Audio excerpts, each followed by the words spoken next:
Hello. I'm so glad you've joined me here, where the world softens and the stars lean in close to listen. Tonight, we'll drift into a sacred grove on the slopes of Mount Parnassus, where the air hums with the scent of olive leaves and the quiet laughter of fireflies. Here, Apollo, the golden god of light, walks barefoot beneath the lavender sky, carrying not his blazing sun chariot, but something far gentler, a wooden flute and a vial of liquid starlight. This is his secret hour, when the universe sighs into stillness, and he weaves a lullaby from moonlight and dreams. As he plays, the melody unfurls like a ribbon of gold, wrapping around the trees, the spring, the very stars above, until the whole world feels held in its tender embrace. So let your breath slow, your thoughts settle like petals on water. Close your eyes if you wish, and imagine the warmth of fireflies dancing around you, the hush of silver blossoms opening on the spring. And when you're ready, we'll step softly into the grove, where Apollo's song waits to carry us all into the sweetest of sleeps.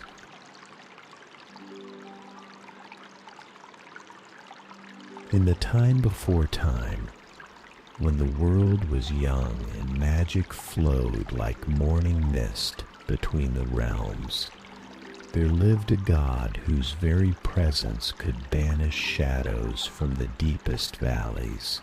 Apollo, the radiant one, dwelt high upon Mount Olympus among clouds that glowed with perpetual dawn.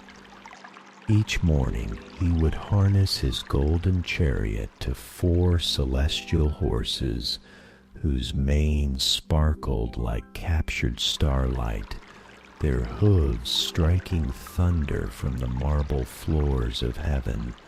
But tonight, dear dreamer, we find ourselves in the gentle hours when even gods must rest, when the music of the spheres grows soft and welcoming.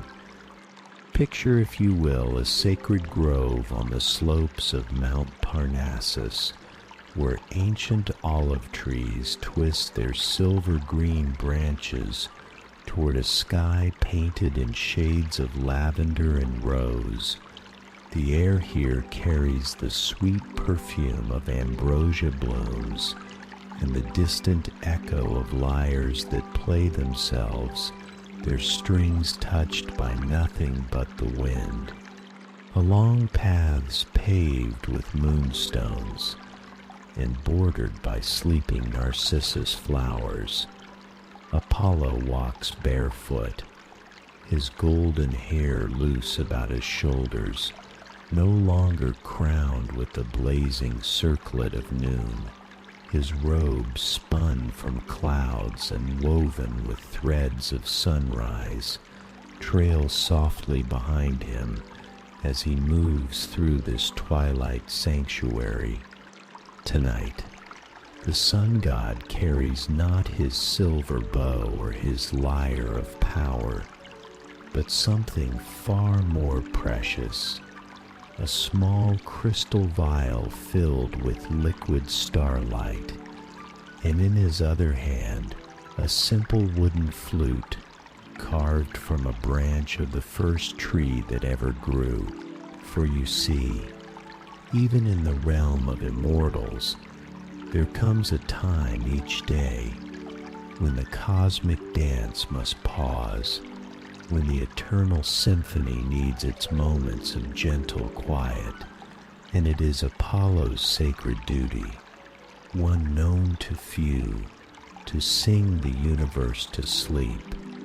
As he walks deeper into the grove, fireflies begin to gather around him, not ordinary fireflies, but tiny spirits of light drawn by his divine presence. They dance in spirals around his form, leaving trails of gold and silver that linger in the air like brush strokes on invisible canvas. The god pauses beside a spring that bubbles up from the heart of the mountain, its waters so clear they seem to hold captured moonbeams.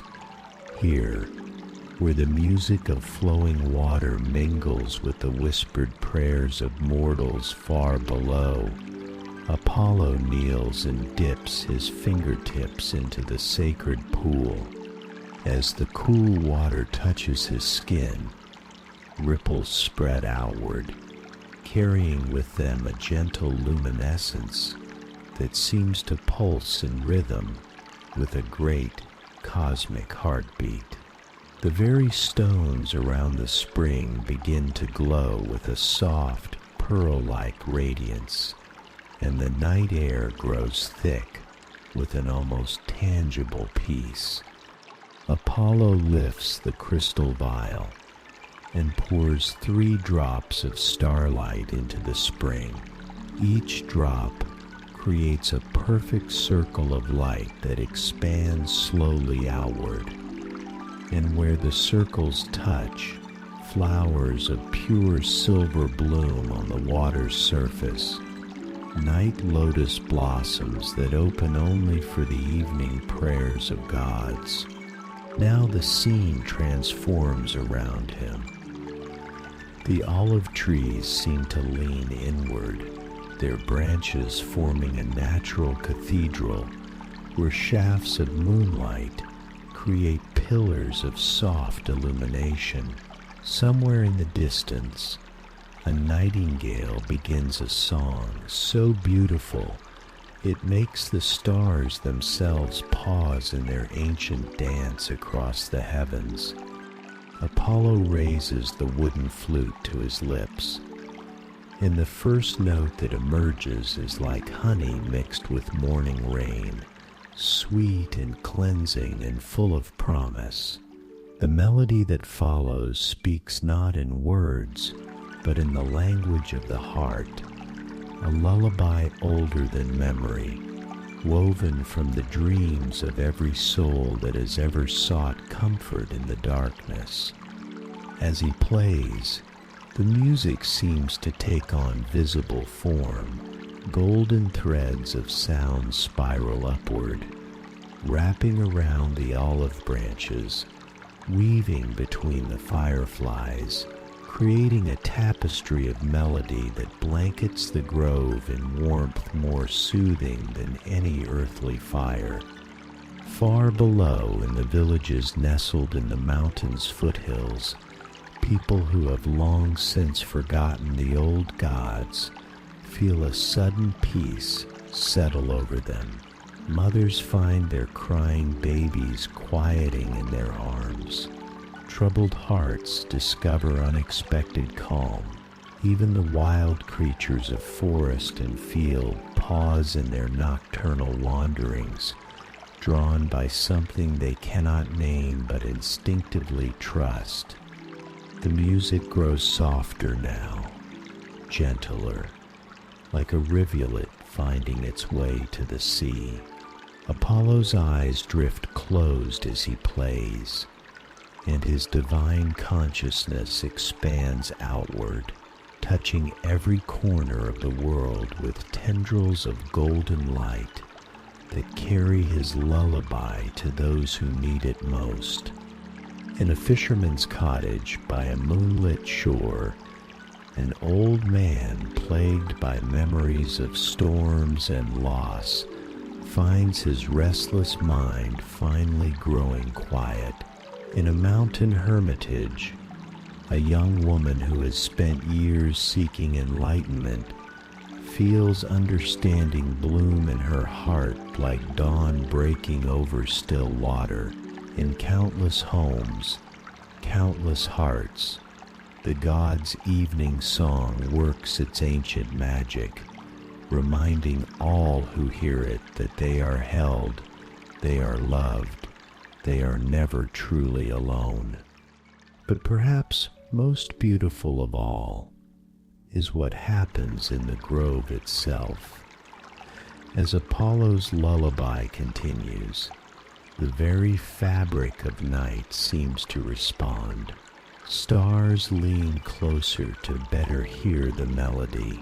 The moon, nearly full and glowing like a pearl in velvet, casts her light more gently.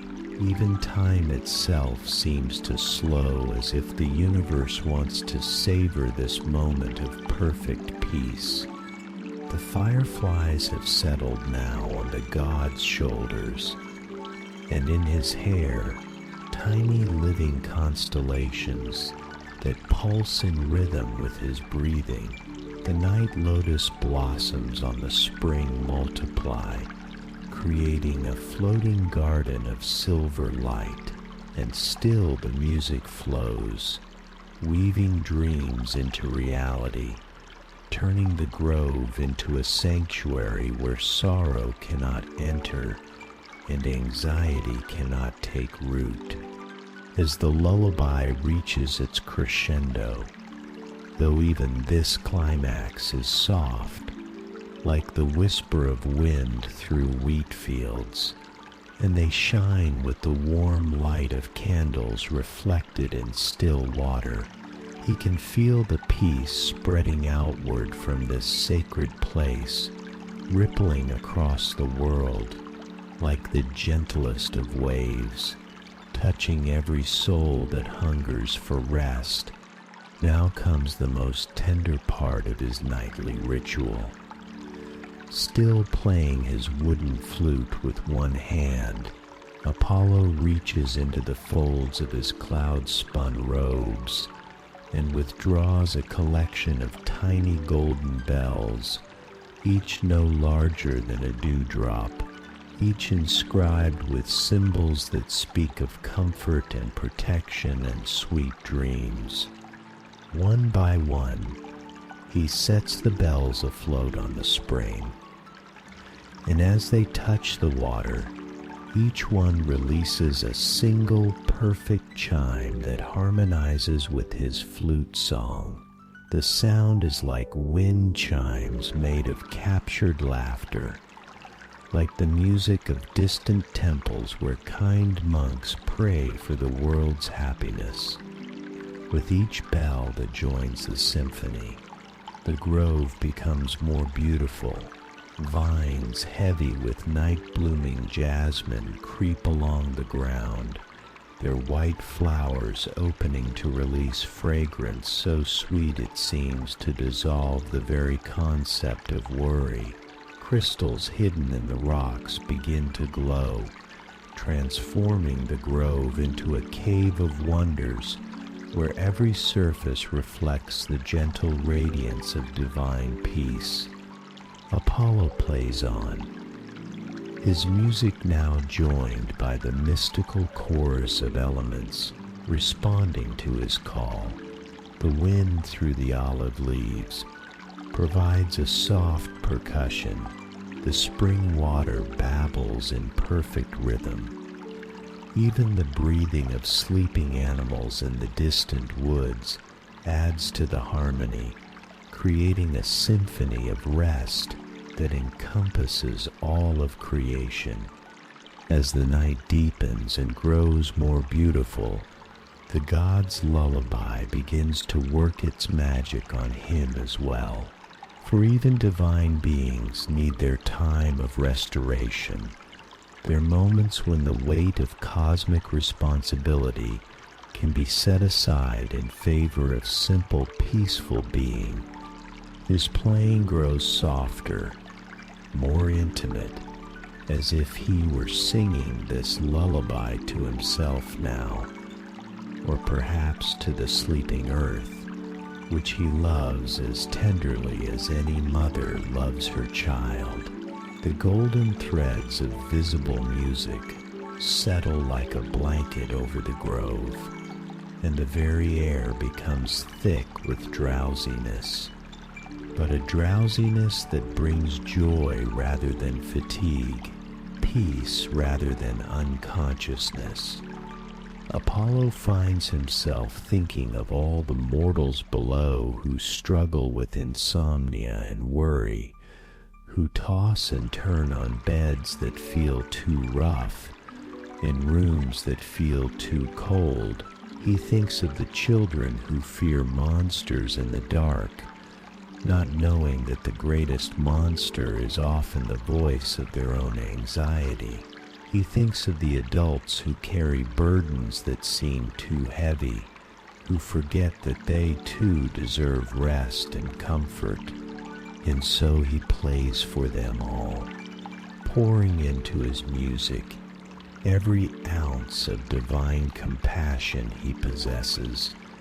The melody becomes a promise that tomorrow's sun will rise with healing in its wings, that every soul will find its way to peace, that love is the fundamental force of the universe, stronger than any darkness, more enduring than any sorrow. The fireflies begin to settle, their light growing steadier, less dancing, and more like the warm glow of embers in a well-tended hearth. The night lotus blossoms on the spring start to close slightly, not in dying, but in the sweet surrender of flowers preparing for dreams.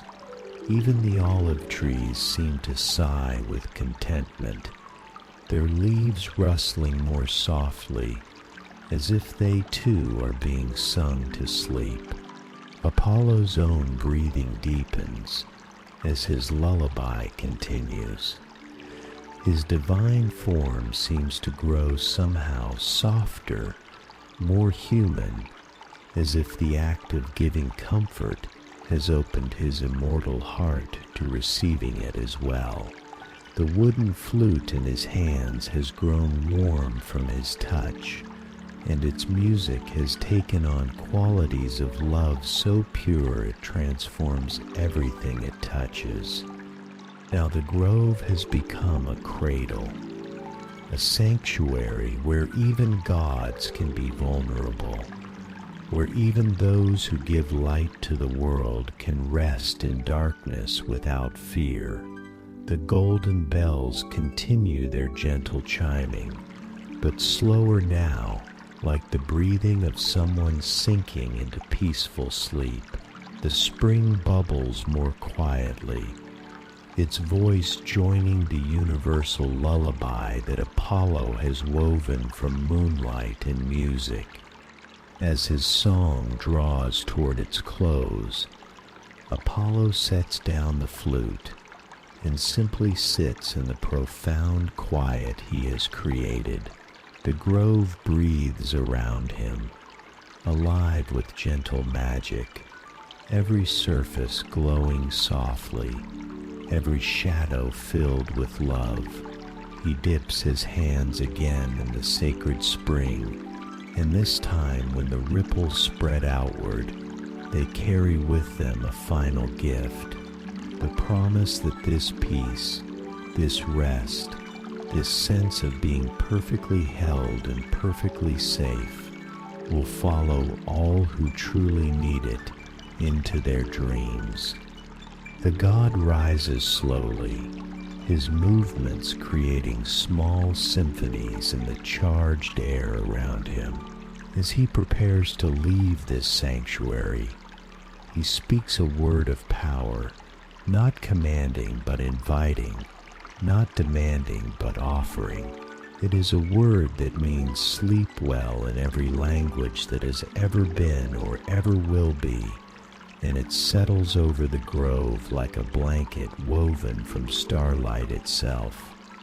The fireflies form a gentle procession as Apollo walks back down the path of moonstones, their light creating a river of gold that flows around his feet.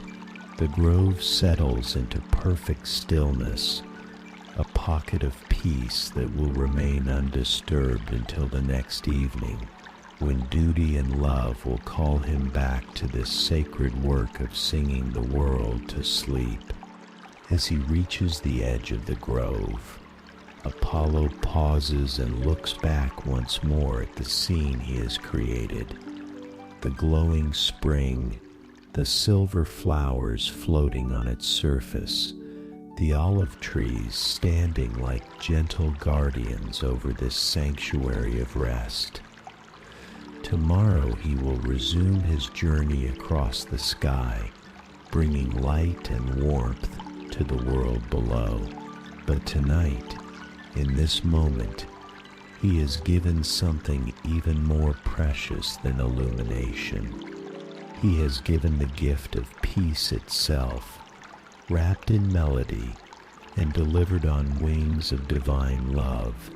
And somewhere, in homes and hearts across the world, that gift settles like gentle snow, bringing rest to the weary, comfort to the troubled, and sweet dreams to all who have ears to hear the sun god's lullaby. The stars above pulse once, in perfect unison, as if the entire cosmos is acknowledging this moment of grace. Then the grove falls silent, except for the eternal music of the spheres, which plays on always, just below the threshold of mortal hearing, reminding us that we are held, we are loved, and we are never, ever truly alone.